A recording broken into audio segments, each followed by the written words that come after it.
Hey everybody, it's Dr. Andy and Alyssa from Twin Cities Movement. Today we're going to cover a few different stretches that we can do with breathing to get our diaphragm engaged, get our intercostal muscles stretched out and engaged, and get our spinal twisting going on a little bit more so that we can effectively fill the canister because it is stretched out enough.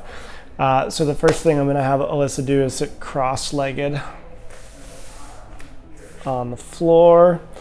Good. So what we're going to do is stretch out the sides of the rib cage now. We're just going to demonstrate on one side, but when you do this, you're going to want to do it on both sides. So what we're going to do first is just lean over to the side, reaching over as much as you can, and you're trying to side bend. So you're curling this as much as you can and stretching that side as much as you can. And then I want you to take a deep breath into your abdomen and let it all the way out and try and sink a little bit further into the stretch now. So this time what I want you to do is create the canister that we talk about. So you're going to engage yourself, fill that in. Good. And then breathe out while you're still engaged. Good. And see if that relaxes things a little bit more, and see if you can pull a little bit more into that stretch. And then we're going to do that one more time. Take one more deep breath in. Engage yourself nice and tight, and then let it all the way out. Good. Now, to make sure that Alyssa is not balanced, we're not going to let her do the other side on video. However, what I'm going to have you do now is lie down on your back. So we're going to do a maximal exhalation at this point.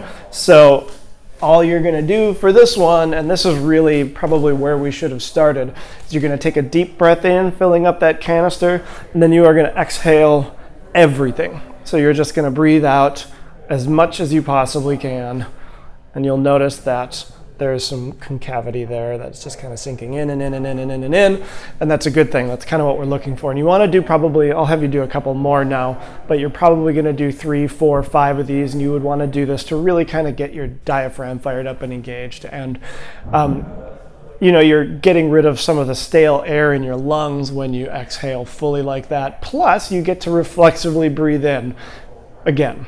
So it's a really, really helpful thing to do to really kind of suffuse your lungs with new oxygen. And so then the last thing that I'm going to have you do is lie on, well, let's have you lie on your side facing that way. Good. And then you're going to keep this leg, bring the knee up to there, bring this leg back as far as you can. You're going to hold this knee down with that hand, and you're going to reach this hand back to here as much as you can. Take a deep breath in, fill this space up, and let it all the way out, and let this shoulder sink back towards the floor. Good. And you're going to do that again. And breathe all the way out. Exhale. And then one more time. And breathe all the way out. And one way that you can modify this that I actually kind of like is bending this knee here and grabbing it with this hand.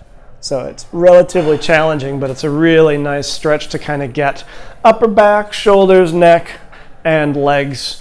Like let's say you're preparing for running or something along those lines. This is kind of it's called the bretzel. It's a fun stretch. It's compliments of Gray Cook and Brett Jones. People you probably don't know. Anyways, so yeah, that's 3 exercises that you can do to stretch out your canister. You're engaging your diaphragm, you're stretching out your intercostal muscles, and you're twisting your spine, which when that all moves better, you can much more effectively fill that space up, which is helpful for breathing more effectively. So if you want to know any more information, follow us on Instagram, TC_movement, or subscribe to our YouTube channel. Thank you for watching.